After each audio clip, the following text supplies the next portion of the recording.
নমস্কার, আমি Tumpa. Fusion of Tumpa চ্যানেলে আপনাদের সকলকে স্বাগত। কেমন আছেন আপনারা সকলে? আশা করি ঠাকুরের কৃপায় বেশ ভালোই আছেন। আমরাও ঠাকুরের কৃপায় বেশ ভালোই আছি। গুরুজনদের প্রণাম আর ছোটদের অনেক ভালোবাসা জানিয়ে আজকের নতুন আরও একটা ব্লগ শুরু করলাম আপনাদেরকে সাথে নিয়ে। আশা করছি আজকের ব্লগটাও আপনাদের অনেক অনেক ভালো লাগবে। আর আজ হচ্ছে মঙ্গলবার, আর এখন বাজে ঘড়ির কাঁটায় ওই 10টা। আর এখন এসেছি ছাদে জামা কাপড় মেলতে, আগের দিনের কেচে দেওয়া জামা কাপড়। যেহেতু প্রতিদিনই বৃষ্টি হচ্ছে, জামা কাপড় তো ছাদে মেলতেই পারছি না, তো আজকে একটু রোদ দেখে ছাদে নিয়ে চলে এসেছি জামা কাপড়। আর অনেকটাই সকালে উঠেছি, সকালবেলা উঠে সমস্ত বাসি কাজকর্ম শেষ। আর রান্না বান্না বলতে ভাত করেছি, আর যে 3টে তরকারি দেখছেন কালকের রান্না। আসলে কাল তো সোমবার ছিল, সবই নিরামিষ করেছিলাম। আর কাল রাত্রিবেলায় না উপরে দিদিদের ঘরে নিমন্ত্রণ ছিল মনসা গানের, তো সেই কারণে উপরে দিদিদের ঘরেই আর কি রাত্রে প্রসাদ খেয়েছি। তো আর এই খাবারগুলো আর খাওয়া হয়নি, তাই সকালবেলা আগে খাবারগুলো গরম করে নিয়েছি আর ভাতটাও করে নিয়েছি। আর সেই ফাঁকে ভাবলাম যে আজকে রান্নাঘরটা একটু ডিপ ক্লিন করে নিই। আসলে ভাড়া বাড়িতে রয়েছি তো কি হয়েছে, ভাড়া বাড়িটাকে ভাড়া বাড়ি আমি কখনোই মনে করি না। যেখানে থাকি সেখানটা সবসময় নিজের মতন করেই থাকি, আর সেভাবেই পরিষ্কার পরিচ্ছন্ন করে কিন্তু আমি গুছিয়ে রাখি। আর প্রতি মাসে এইভাবে তো ক্লিন করেই থাকি। আর তা বাদে কিন্তু এমনি জল কাপড় দিয়ে প্রায় সমস্ত কিছু সরিয়ে মুছেও থাকি। আর প্রত্যেকটা কৌটো কাউটা দেখতেই পাচ্ছেন যে তেমন কোনো নোংরা নেই। আসলে প্রতি সপ্তাহে 2 থেকে 3 দিন কিন্তু আমি এই কৌটোগুলোকে না মানে এমনি ভিজে কাপড় দিয়ে ওই উপর টুপর মুছে নিই। আর যেহেতু প্রত্যেকটা কৌটোয় জিনিসপত্র রয়েছে, তো সেই কারণে আর কিছুই বের করলাম না, কেননা আমার এখানে তেমন করে অনেক জিনিস নেই যে বের করে অন্য একটা পাত্রে রাখবো। তেমন করে তো জিনিসপত্র নেই, তো সেই কারণে রাখতে পারলাম না। যখন যে কৌটোর জিনিসটা ফুরিয়ে যাবে সেই কৌটোটা আর কি আমি মেজে ধুয়ে শুকিয়ে আবার কিন্তু ওতে নতুন করে জিনিস রিফিল করি। তো এইভাবেই আর কি করে থাকি, যেহেতু আমার এখানে জিনিস কম।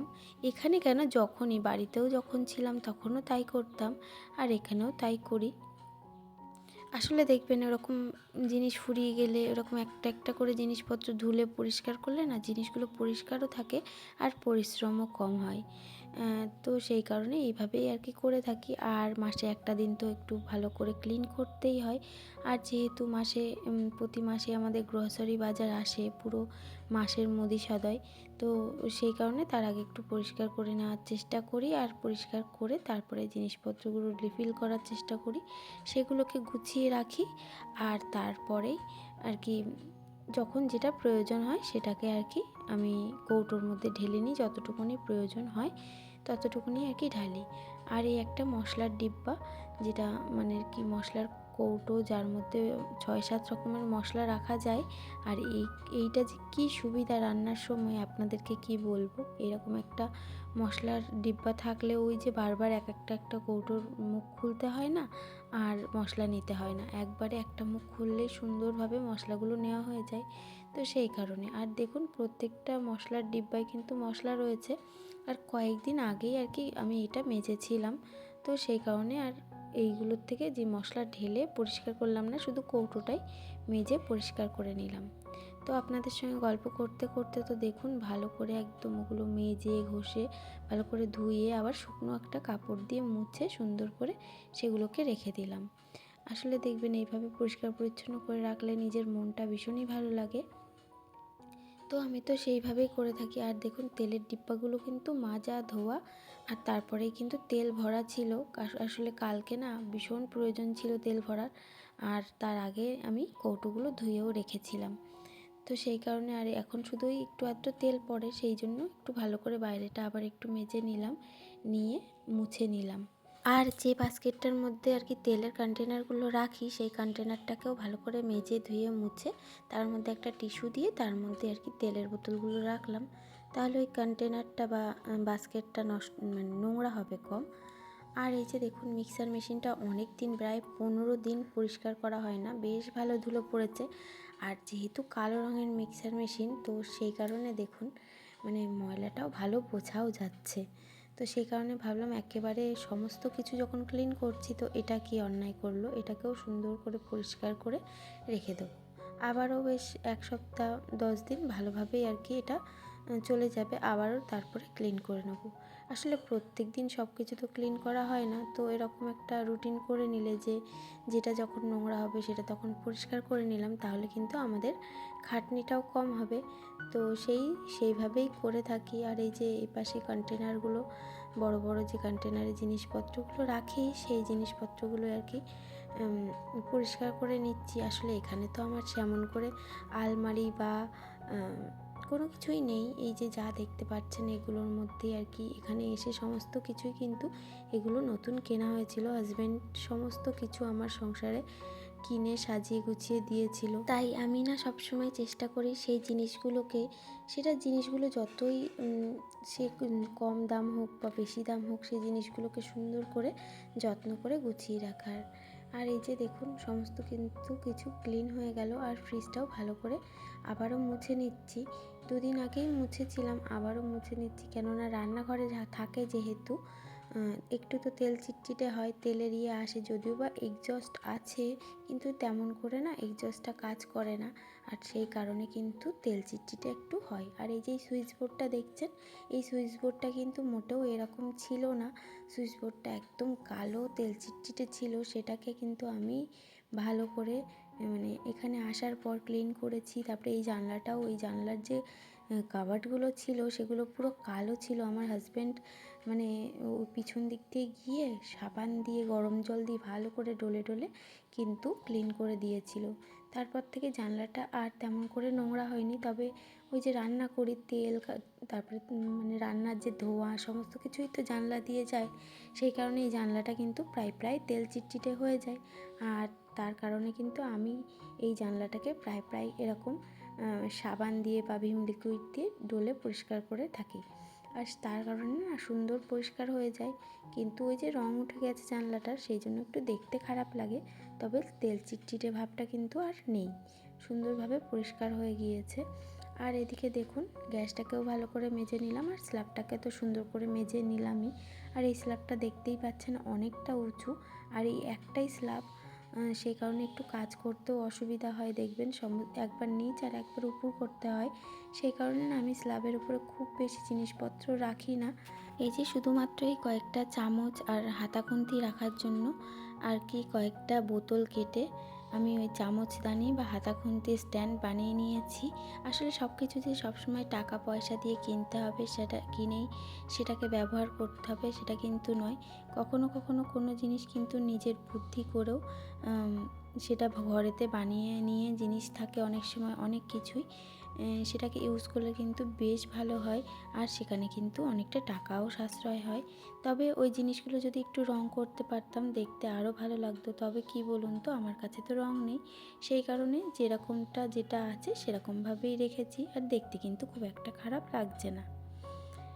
তো সেইভাবেই রেখেছি। দেখুন একদম পরিষ্কার পরিচ্ছন্ন। আর নিচের তো ওই জায়গাটা আমি যখনই আলু পেঁয়াজ আনা হয় তার আগেই পরিষ্কার করে নিই, তো কয়েকদিন আগেই করেছি, ওই জন্য আর ওই জায়গাটা পরিষ্কার করলাম না। বন্ধুরা, আপনারা যারা ভিডিওর এই পর্যায়ে চলে এসেছেন, যদি ভিডিওটা কোনো অংশ ভালো লেগে থাকে অবশ্যই চ্যানেলটা সাবস্ক্রাইব করে দেবেন, আর অল বাটনটা প্রেস করে রাখবেন, যাতে আমি ভিডিও দেওয়ার সঙ্গে সঙ্গে আপনাদের কাছে ভিডিও পৌঁছে যায়।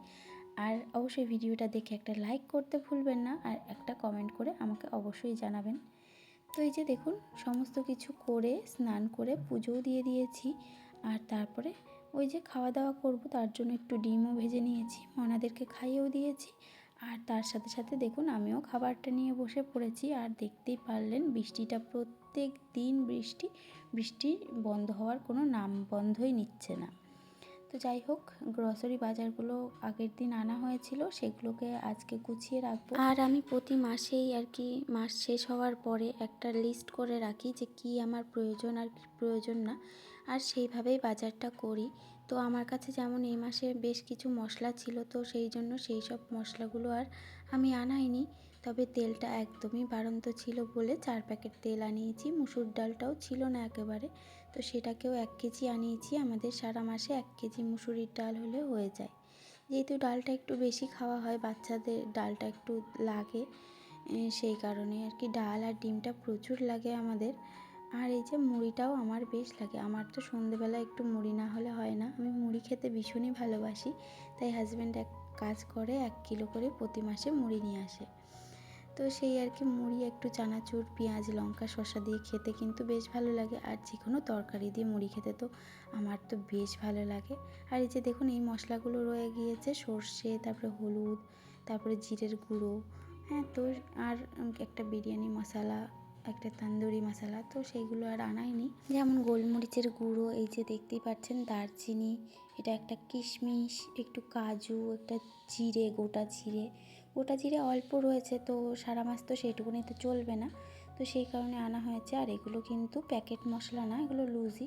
আর এই পোস্ত, একটা প্যাকেট পোস্ত নিয়ে আসা হয়েছে 50 গ্রামের, 1 প্যাকেট লবণ, 1 প্যাকেট হলুদ, তো এগুলো আর কি হলুদটা ঢুকাতে ভুলে গিয়েছিলাম, তো আর হলুদটা পরে ঢুকিয়ে নিয়েছি। আর এই যে দেখতেই পাচ্ছেন 2 প্যাকেট তেল, আর 2 প্যাকেট তেল অলরেডি কালকে ঢেলে নিয়েছিলাম। আর এই যে বিস্কুটগুলো এর মধ্যে রেখে দেবো, সারা মাস আমাদের মোটামুটি হয়ে যাবে। 2-1 প্যাকেট লাগলে আনাবো, না লাগলে আনাবো না। আর এই চকোসগুলো তো মানে মোটামুটি আজকে সন্ধেবেলায় ওদের খাওয়া হয়ে যাবে। আর দেখুন এই নীল বালতিটাও কিছু আছে, অল্প একটু লবণ আছে, তারপরে এটা সুজির একটা প্যাকেট, একটু মটর আছে, এই সবগুলো আছে, একটু চিড়ে আছে। তো যাই হোক, এইসবগুলো তো আর আনা হয়নি, এগুলো আগের মাসের রয়ে গেছে। আর এই যে চিনি, সয়াবিনটাও রয়েছে বলে আর আনা হয়নি। তো এইটা একটা চালের গুঁড়ো, তো যতটুকু যা প্রয়োজন সেগুলো আর কি এনে রেখেছি। আর এগুলো আমি যখন যেটা প্রয়োজন হবে তখন সেটা এখান থেকে নিয়ে নেব। এই যে দেখতে পাচ্ছেন, আর soya sauce, chilli sauce, tomato sauce, এগুলো ফ্রিজে রেখে দেবো। তো এইভাবে আর কি রাখি, যেহেতু আমার কাছে খুব একটা র্যাক ট্যাক বা কোনো কিছুই নেই। আর গ্যাসের স্ল্যাবের তলায় যেটুকুনি আর কি জায়গা আছে, ওখানেই আর কি একটু গুছিয়ে রেখেছি, যেটুকুনি আর কি সবসময়ের জন্য প্রয়োজন। আর যেগুলো প্রয়োজন না সেগুলো এখানেই আর কি ফ্রিজের মধ্যে রেখে দিয়েছি। এখানে দেখছেন মশলা কিছু রেখেছি, আসলে এই মশলাগুলো বাইরে থাকলে না দেখবেন কেমন ছ্যাঁতকুড়ো পড়ে যায়, তো সেই কারণে চেষ্টা করি ফ্রিজেই রাখতে। আর ফ্রিজে দেখবেন ডাল ডুল মশলাপাতি রাখলে না ভালো থাকে অনেক দিন পর্যন্ত, সেই কারণেই বলতে পারেন আমি ফ্রিজের মধ্যে ওইসব জিনিসগুলো রাখার চেষ্টা করি। আর বড় ফ্রিজ থাকলে তো সত্যি কথা বলতে আমি আরও অনেক কিছুই রাখতাম, যেহেতু ফ্রিজের মধ্যে কাঁচা সবজি, অনেক সময় বেঁচে যাওয়া তরকারি, এগুলোও রাখতে হয়, সেই কারণে আর কি একটু তো জায়গা রেখে দিতে হয়। আর এই যে আমার রান্নাঘর একদম নিট অ্যান্ড ক্লিন আর সুন্দর করে অর্গানাইজ করে রেখেছি, আর এটাকে মাঝে মধ্যে আবারও অর্গানাইজ করতে হয়। তো আমার আজকের মতন রান্নাঘর অর্গানাইজ করা কমপ্লিট। আর এই যে একটু সন্ধ্যেবেলা আমি চা খেয়ে নিচ্ছি, লেবুর চা, আর মনাদেরকে দুধ আর চকোস দিয়ে দিয়েছি, ওরা সেটাই খেয়ে নিচ্ছে। তারপরে হঠাৎ হাজব্যান্ড ফোন করে আমাকে বলছে বিকেলবেলায় যে আমি একটু পাঁঠার মাংস নিয়ে যাচ্ছি, বিকেলবেলায় না ঠিক সন্ধেবেলায়, তো একটু রান্না করবে আর একটু তার সাথে পরোটা খাবো। তো আমি বললাম ঠিক আছে তাহলে নিয়ে আসো। দুপুরবেলা যেহেতু তেমন করে তো রান্নাবান্না করিনি, যেহেতু রান্নাঘরটা ডিপ ক্লিন করেছি আর আগের দিনের খাবার দাবারগুলোই খেয়েছি, তো নিয়ে আসুক কোনো ব্যাপার না, কিছু তো রান্না করতেই হতো রাত্রিবেলায়। তো আমি সেই বুঝেই আদা, রসুন, পেঁয়াজ, টমেটো এগুলোই আর কি কাটাকুটি করছিলাম। তো ও এসে গিয়েছিল, এসে বলল ঠিক আছে তাহলে মানে এই পাঁঠার মাংসটা আমি রান্না করছি আর তুমি ময়দা আটা মেখে পরোটাটা বানিয়ে ফেলো। আমি বললাম ঠিক আছে, তাহলে আমার কাজটা একটু কমে গিয়ে গেল। আর যেহেতু মাটনটা রান্না করবে, মাটন না এটা পাঁঠার মাংস আর কি, তো হাজব্যান্ড মাংস টাংস কিন্তু খুব সুন্দর রান্না করে, তো দেখতেই পাচ্ছেন কিভাবে রান্না করছে, ভাবলাম আপনাদের সঙ্গে একটু শেয়ার করি, তাই আর কি শেয়ার করলাম। হাজব্যান্ড কিন্তু মাঝে যে আমাকে এইভাবে রান্না করে কিন্তু খাওয়ায়, আর সেটা কিন্তু আমার বেশ ভালো লাগে। তো আপনাদের কেমন লাগলো অবশ্যই কিন্তু কমেন্টে জানাবেন, আর একটা লাইক করতে ভুলবেন না প্লিজ, একটা লাইক করবেন, একটা কমেন্ট করবেন। আপনাদের একটা লাইক, একটা কমেন্ট কিন্তু আমাকে অনেক মোটিভেট করে নতুন আরও একটা ভিডিও বানানোর জন্য, আস্তে ধীরে এইভাবে ইউটিউবে এগিয়ে যাওয়ার জন্য আপনাদের সাপোর্ট ভীষণ প্রয়োজন। আর এদিকে দেখতেই পাচ্ছেন হাজব্যান্ড মাংসটাকে ভালো করে কষিয়ে নিচ্ছে, কষিয়ে নিয়ে ভালো করে জল দিয়ে প্রেসারে দিয়ে দেবে। আর আমি ওদিকে আটা ময়দাটাও মেখে নিয়েছি, তার সাথে পরোটাটা করে নেব। হাজব্যান্ড যেহেতু নিচে বসে রান্না করছে, ওর এই মাংসটা রান্না হয়ে যাওয়ার পরেই আমি কিন্তু উপরে আর কি আবার নিয়ে নেব, গ্যাসটাকে নিয়ে তারপরেই আর কি পরোটাটা বেলে নেব। তো এই যে আমাদের পরোটা আর লাল লাল পাঁঠার মাংসের ঝোল হয়ে গিয়েছে। তবে আজকে এখানেই বিদায় জানাই, আবারও দেখাবো অন্য কোনো ভিডিও। আপনারা ভালো থাকবেন, সুস্থ থাকবেন, নিজেদের খেয়াল রাখবেন, টাটা।